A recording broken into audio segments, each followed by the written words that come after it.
Hello, and welcome to English for Beginners. I'm Diana. And I'm Poul. Today we have a fun adventure planned, one that takes us far beyond our everyday lives, right into the cosmos. Yes, our topic today is space and stars, specifically, how to get started with stargazing. It's an incredibly rewarding experience, and you don't need to be an expert to enjoy it. We'll talk about planning a trip to look at the night sky, making it accessible and enjoyable for everyone. It's a gentle sky-watching adventure, good for kids and adults, from total beginners to those who've always been curious but never knew where to start. Poul, seeing the planets and stars with your own eyes, it's just something else. Where do we even begin if someone wants to experience that tonight? First, a plan is needed, and the absolute first step is finding the right location. A dark place is necessary. You simply can't do serious stargazing in the middle of a city. That's so true. City lights are too bright. They create what's called light pollution, and it just washes out everything except the very brightest stars and the moon. It's like trying to see a candle flame in broad daylight. Exactly. So it's necessary to travel a little. Sometimes just 30 minutes outside a city can make a huge difference. A car can be used, of course, but remember, safety first. Drive slowly at night, especially on unfamiliar roads.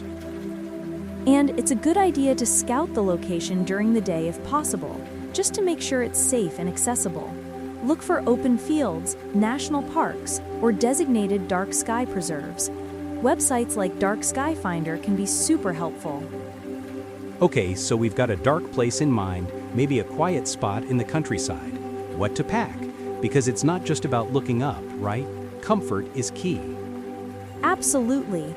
Warm clothes are needed no matter the season. A jacket, a hat, gloves, even in summer. Nights can get surprisingly cold once you're out there for a while, just sitting still and looking up.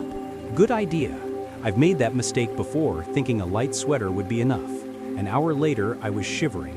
What about equipment? Is a telescope absolutely needed?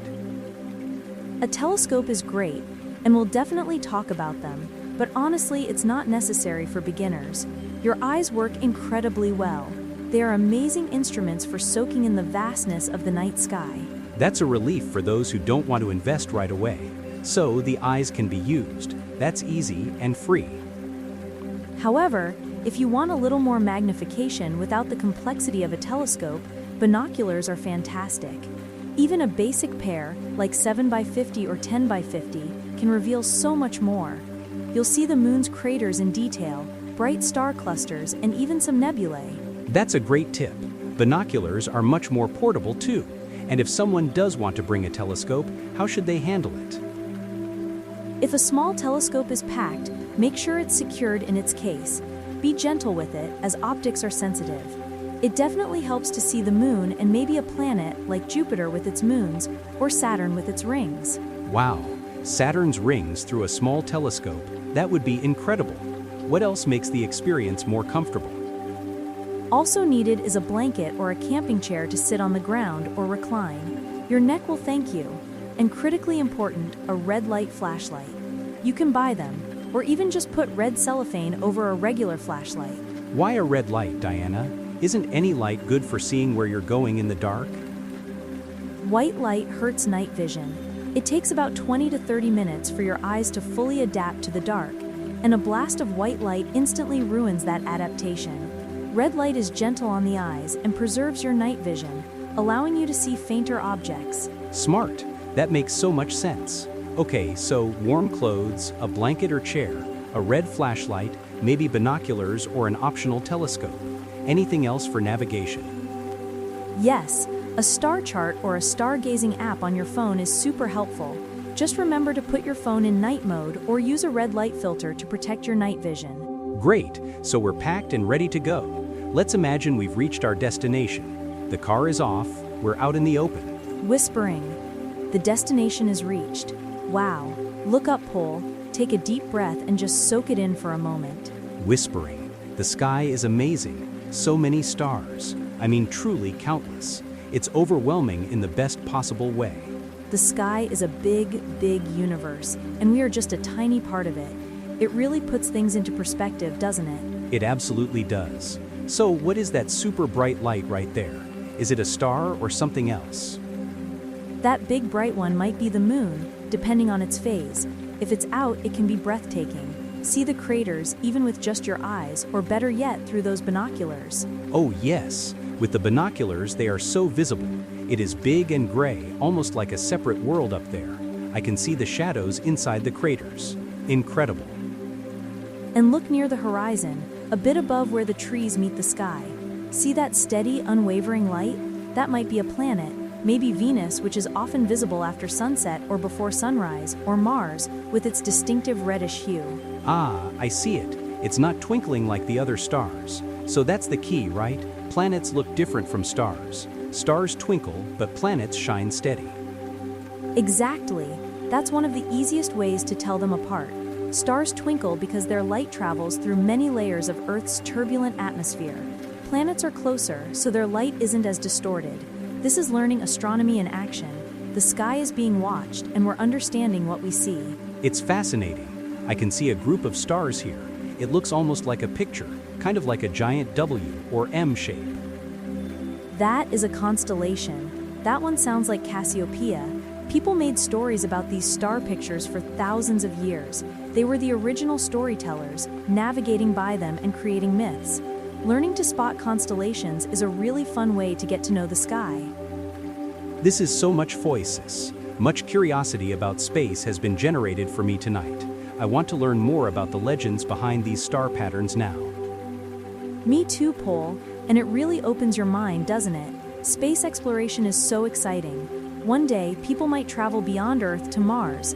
Imagine seeing the Earth from space, like a tiny blue marble.